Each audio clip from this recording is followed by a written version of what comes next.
नमस्कार, मैं हूं विकास टेकरे और स्वागत करता हूं आप सभी का द हिस्ट्री यूट्यूब चैनल में। आज के इस वीडियो में हम मल्हार राव होलकर सेकंड और उनके बाद आने वाले सभी होलकर राजाओं के बारे में जानेंगे।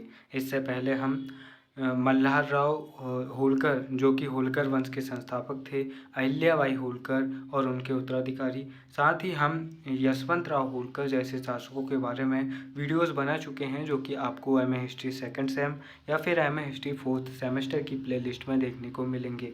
दोस्तों, मल्हार राव होलकर, इनका समय 1811 से 1833 था। हालांकि अब यहाँ पर से कमज़ोर शासकों का समय शुरू होता है और यशवंत राव होलकर अंतिम योग्य शासक होलकर वंश के होते हैं। और साथ ही साथ 1818 में मराठा साम्राज्य का पतन और हेस्टिंग्स द्वारा तृतीय आंग्ल मराठा युद्ध के परिणाम स्वरूप जो पेशवा पद की समाप्ति की जाती है, उसके बाद में होलकर वंश और मराठों के अन्य सरदार भी कमज़ोर हो जाते हैं।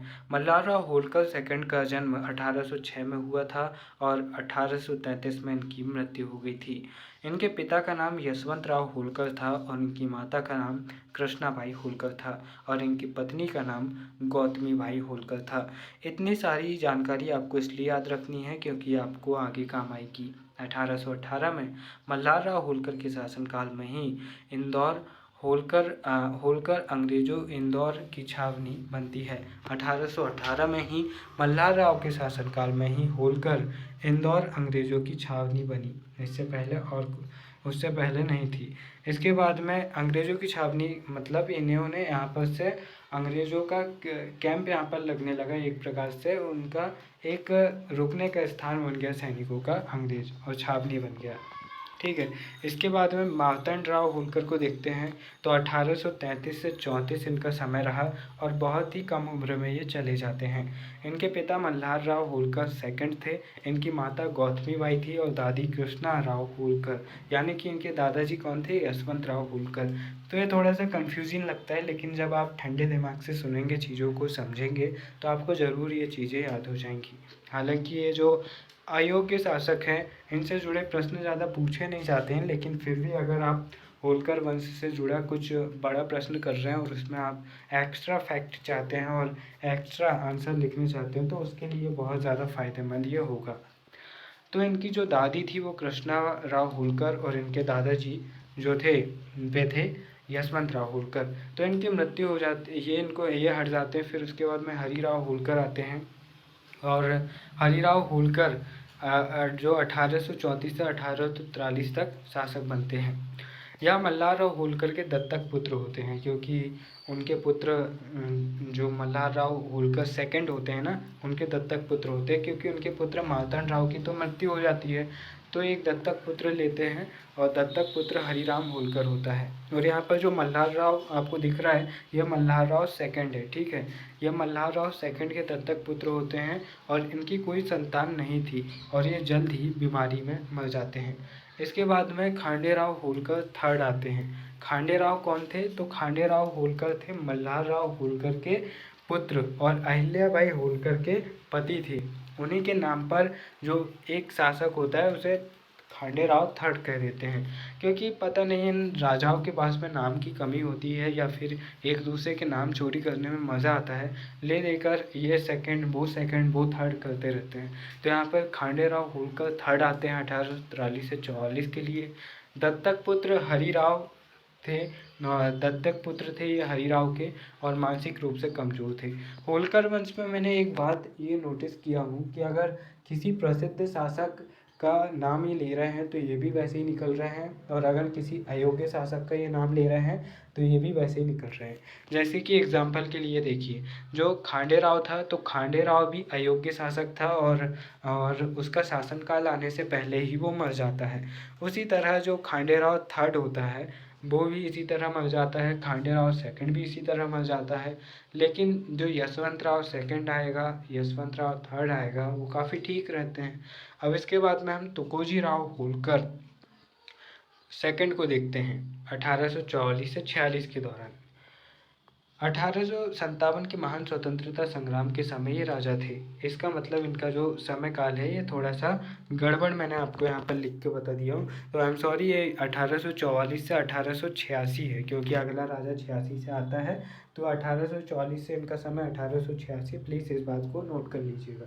तो तुकोजी राव जो था ना, वो यशवंत राव होलकर, सॉरी मैं यहाँ पर बहुत कंफ्यूज हो रहा हूँ मुझे खुद कन्फ्यूज़न हो रही है। मल्हार राव होलकर जो कि होलकर वंश के संस्थापक थे और अहिल्याबाई के ससुर थे, जब उनके पुत्र और उनकी नाती की मृत्यु हो जाती है तो वे अहिल्याबाई को भावी उत्तराधिकारी घोषित करते हैं और जो तुकोजी राव होलकर होते हैं उन्हें दत्तक पुत्र घोषित करते हैं।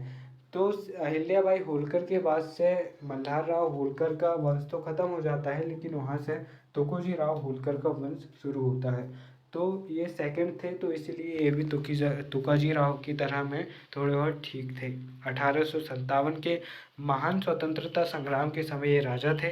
हालांकि स्वतंत्रता संग्राम में इनका चवन्नी भर का कोई योगदान नहीं था। इनके काल में मार्तंड राव होलकर पुनः राजा बनने का प्रयास करता है, पर वह असफल हो जाता है। फिर आते हैं शिवाजी राव होलकर 1886 से 1909 ईस्वी तक। ये शिक्षित थे पर योग्य नहीं थे, क्योंकि पढ़ाई और अक्लमंदी में बहुत अंतर होता है। ये पढ़े लिखे तो थे लेकिन अक्लमंद नहीं थे। तुकोजी राव सेकंड के ये पुत्र थे और तुकोजी राव के ये पुत्र थे। इसके बाद में कौन आता है, तो इसके बाद में आता है तुकोजी राव होलकर थर्ड। ये होलकर वंश के शासकों की सबसे बड़ी ये समस्या है कि इन्हें कोई नाम बताने वाला आदमी था नहीं, तो ये एक दूसरे के नाम के आगे 1 2 3 करते हुए आगे बढ़ते रहे और कन्फ्यूज़न पैदा कर दिए हम जैसे पढ़ने वाले लोगों के लिए। तो दोस्तों ये तुकोजी राव होलकर थर्ड 1903 से 1926 तक आते हैं और एक अंग्रेज महिला से ये विवाह करते हैं। 1976 में मृत्यु होती है। बस यहाँ पर एक ही फैक्ट मिला कि इनकी वाइफ एक अंग्रेज थी, बाकी इनसे जुड़ी कुछ भी चीज़ें जानने योग्य नहीं है। मैंने आपको बताया ना कि यशवंत राव होलकर के बाद में कोई भी राजा इम्पॉर्टेंट नहीं है। बस आप अगर किसी कॉम्पिटिटिव एग्ज़ाम्स की तैयारी कर रहे हैं तो बस आपको 1926 के आसपास और उसके बाद के राजाओं को कुछ कारणों से याद रखना पड़ेगा कि किस इमारत का निर्माण किसने करवाया और 1947 के समय होलकर राजा कौन था। बाकी इनसे जुड़े कॉलेज एग्ज़ाम में ज़्यादा प्रश्न नहीं आते हैं। प्रश्न किस में आते हैं, प्रश्न आते हैं मल्हार राव होलकर में, अहिल्याबाई होलकर में और यशवंत राव होलकर में। ठीक है, इनमें ज़्यादा प्रश्न नहीं आते, इनमें सिर्फ कॉम्पिटिटिव एग्ज़ाम में ऑब्जेक्टिव टाइप में ही आते हैं। यशवंत राव होलकर की बात करें जो सेकंड थे 1926 से 1948 तक। इनका जन्म 1908 में हुआ था और इनकी मृत्यु 1961 में हुई थी। इनकी माता का नाम था चंद्र देवी बाई होलकर और इनके पिताजी का नाम था तुकोजी राव होलकर। 28 मई 1948 को ये भारत संघ में शामिल हो जाते हैं और विलय पत्र पर 11 अगस्त 1947 को हस्ताक्षर करके ये शामिल हो जाते हैं 28 मई 1948 को। 31 अक्टूबर 1956 तक मध्य भारत संघ, जिसमें मालवा की कुछ रियासतें होती हैं, उसके इन्हें प्रमुख बनाया जाता है और ये यूनाइटेड नेशन के साथ मिलकर भी काम करते हैं। और यशवंत राव सेकंड ने अपनी पत्नी सहयोगिता और अपने लिए मणिकवाग यानी कि ज्वेल गार्डन बनवाया था, जिसका निर्माण 1930 में हुआ था। तो बस इनसे ये ऐसे ही प्रश्न बनते हैं कि मणिकवाग का निर्माण किस होलकर शासक ने करवाया था। यशवंत राव सेकंड जर्मनी के आर्किटेक्ट एरकार्ट मोथेसियस 1904 से 1989 जिनका जीवन काल रहा, उन्होंने डिज़ाइन करने के लिए बुलाया था। इनकी बेटी का नाम उषा राजे था, जिनके नाम पर स्टेडियम भी है और जो बहुत प्रसिद्ध राजनीतिज्ञ भी रही हैं। इंदौर के लालबाग पैलेस का निर्माण शिवाजी राव होलकर 1900 में शुरू करवाते हैं और 1929 में तुकोजी राव सेकंड, भाई ये सेकंड या थर्ड है यार, तुकोजी राव थर्ड यहाँ पर पूर्ण करवाते हैं। यशवंत क्लब का निर्माण तुकोजी राव थर्ड अपने छोकरे यशवंत राव सेकंड के लिए करवाते हैं और कहते हैं कि अपने बेटे को राजा बनाने के लिए वे जल्दी रिटायरमेंट ले देते हैं और 1926 में अपने बेटे को राजा बना देते हैं। तो इस तरह से आपने ये चीज़ें समझी और जानने का प्रयास किया कि यशवंत राव होलकर के बाद में होलकर वंश का कैसा क्या रहा। उसके बाद में जो अगले शासक आते हैं जो आज़ादी के बाद में वे ज़्यादा इम्पोर्टेंट है नहीं है, नाम मात्र के लिए है। और आपसे सच कहूँ ना तो चीज़ों की कीमत जब होती है ना एक समय के बाद में होती है। आप एग्ज़ाम्पल के लिए आप देखिए, जब एक लड़का और एक लड़की रिश्ते में रहते हैं तो दोनों में से कोई एक गधा ऐसा ज़रूर निकलता है जो सामने वाले की कद्र नहीं करता, और जब कभी उनका रिश्ता टूट जाता है तब उसे ही सबसे ज़्यादा उसकी याद आती है। जैसे बहुत ही ईज़ी एग्ज़ाम्पल से समझाता हूँ, जब कोई व्यक्ति ज़िंदा रहता है तो लोग कुछ भी कहते हैं, लेकिन जब उसकी मौत हो जाती है तो उसके बारे में हमेशा अच्छा ही कहते हैं। ऐसे ही बहुत सारे राजवंशों और इन जैसे शासकों के साथ था। इनका स्वतंत्रता संग्राम में रद्दी भर का योगदान नहीं था, लेकिन आज लोग बड़े गर्व से कहते हैं कि भैया ये हमारा राजवंश है।